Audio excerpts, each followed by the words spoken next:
গ্রাম বাংলার একটি ঐতিহ্যবাহী অনুষ্ঠান নবান্ন, যে সময় মেয়েরা বাবার বাড়ি, নাতি নাতনিরা নানা দাদার বাড়ি বেড়াতে যায়। গ্রামের প্রতিটা ঘরে ঘরে থই থই করে মেহমান। রান্না করা হয় নতুন চালের রুটি, হাঁসের মাংস, চিতাই পিঠা, ভাপা পিঠা, তেল পিঠা। বিশেষ করে যেটা খুব বেশি রান্না হয় সেটা হলো নতুন চালের পায়েস বা ক্ষীর, যা নতুন চাল দিয়ে রান্না না করলে নবান্ন অসম্পূর্ণ রয়ে যায়। আসসালামু আলাইকুম, আমি Shahina. Welcome to my YouTube channel Shahina's kitchen BD. আসুন তাহলে দেখে নেই এই বিশেষ ক্ষীর আমি কিভাবে রান্না করছি। এই বিশেষ ক্ষীরটি আমি রাইস কুকারে করে দেখাবো। এর জন্য একটি রাইস কুকারে আমি 3 কেজি দুধ দিয়ে দিলাম। এখানে আমি 3 কেজি গরুর খাঁটি দুধ নিয়ে নিয়েছি। এই দুধটাকে আমি নেড়ে চেড়ে হালকা কুসুম গরম করে নিব।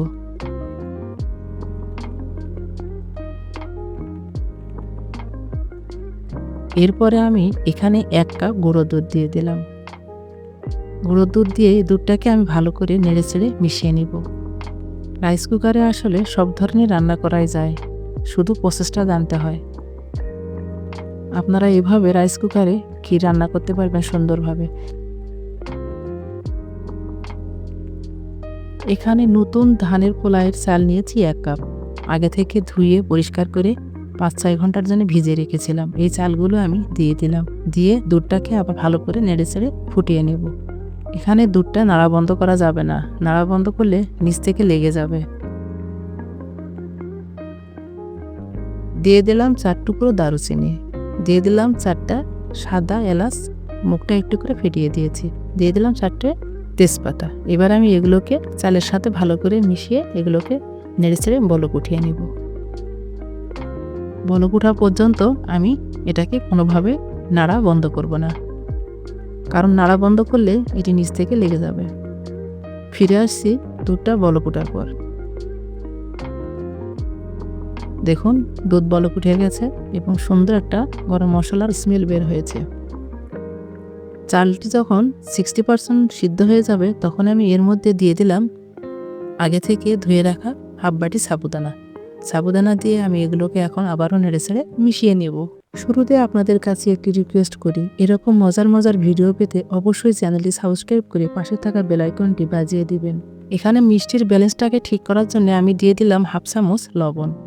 লবণটা দেওয়ার পর আমি আবারও নেড়ে চেড়ে এটাকে মিশিয়ে নেব এবং এটাকে ফুটিয়ে নেব। আমার এটা 80% ফুটানো হয়ে গেছে। এটাকে আমি এখন একটা ঘুটনি দিয়ে হালকাভাবে একটু ঘুটে নেব। খুব বেশি ঘুটবো না, হালকা একটু এটাকে আমি দুধের সাথে চালটাকে মিশিয়ে নেব। দেখুন আমার মিশানো হয়ে গেছে। এখানে নারকেলটাকে আমি এই ছোট ম্যানুয়াল চপারটা দিয়ে ছোট ছোট করে পিস করে কেটে নিয়েছি। নারকেল আমি একদম মিশিয়ে ফেলিনি, যদি মিশিয়ে ফেলি তাহলে ক্ষীরটা খেতে ভালো লাগবে না। এখানে আমি একটু বড় বড় করে কেটে নিয়েছি চপার দিয়ে, যাতে আমার এই নারকেলটা খেতে দাঁতের নিচে পড়ে। যখন এটা দাঁতের নিচে পড়বে তখন কিন্তু খেতে খুব মজা লাগে। এই ক্ষীরের বিশেষত্বই হলো এই নারকেলটা যেন দাঁতের নিচে পড়ে। যখন আমরা কামড় দেবো দাঁতের নিচে পড়বে তখন কিন্তু খেতে অনেক মজা লাগবে।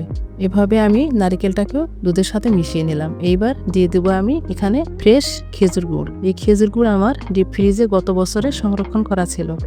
এগুলোকে আমি এখন দিয়ে দুধের সাথে মিশিয়ে নেব। এই ক্ষীর কিন্তু কোনোভাবেই নাড়া বন্ধ করা যাবে না, তাহলে কিন্তু নিচে লেগে যাবে।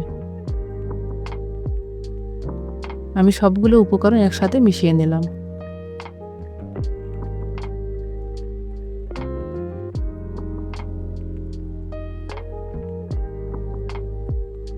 আপনাদেরকে দেখিয়ে দিচ্ছি, দেখুন নারকেলগুলো সুন্দর বড় বড় ভেসে আছে। বোঝা যাচ্ছে যে এখানে আস্ত কোনো কিছু সাদা সাদা দেখা যাচ্ছে। এগুলো যখন দাঁতের নিচে পড়বে খেতে কিন্তু খুব ভালো লাগবে। আপনারা এভাবে একবার ট্রাই করে দেখবেন খেতে কত ভালো লাগে। আমার ক্ষীর প্রায় হয়ে এসেছে। এভাবে নেড়ে ছেড়ে আমি এটাকে আরও একবার ফুটিয়ে নেব। আপনারা এটা নামানোর আগে অবশ্যই মিষ্টিটা একটু চেক করে নেবেন। মানে সব শেষে এখানে দিয়ে দিলাম আমি হাফ কাপ গুঁড়ো দুধ। এই দুধটাকে আমি পুরোপুরি মিশাবো না, এটি মাওয়ার মতো যাতে একটু দলা দলা থাকে, এই জন্য সব শেষে আমি আবার একটু দুধ ইউজ করলাম। এটাকে আমি উপরে আলতোভাবে মিশিয়ে নিয়ে ক্ষীরটাকে আবার একটু বলক উঠিয়ে নেব।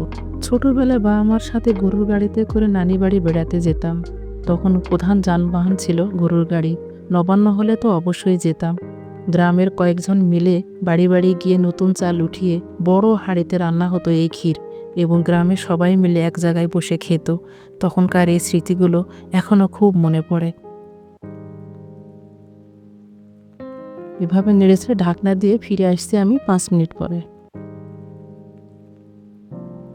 5 মিনিট পরে আমি আপনাদের দেখিয়ে দিচ্ছি। দেখুন আমার ক্ষীর অলমোস্ট ডান। এবার আমি আলতোভাবে আবারও এগুলোকে নেড়েছে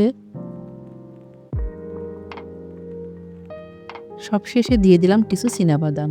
আপনারা এখানে আপনাদের পছন্দ মতো যে কোনো জিনিস মানে কাঠবাদাম, কাজু বাদাম, কিশমিশ ইউজ করতে পারেন। এভাবে একবার বলক ওঠার পরে এটাকে আমি নামিয়ে আপনাদেরকে পরিবেশন করে দেখিয়ে দেব। দেখুন পরিবেশনের পর কত সুন্দর লাগছে। এই ক্ষীর গরম গরম তো মজায়, আবার ঠান্ডা হওয়ার পরও অনেক ভালো লাগে।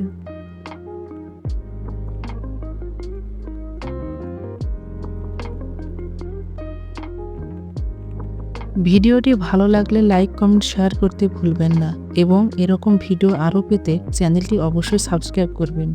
আজ তাহলে এখানেই বিদায় নিচ্ছি। দেখা হবে পরবর্তী কোনো ভিডিওতে। আসসালামু আলাইকুম।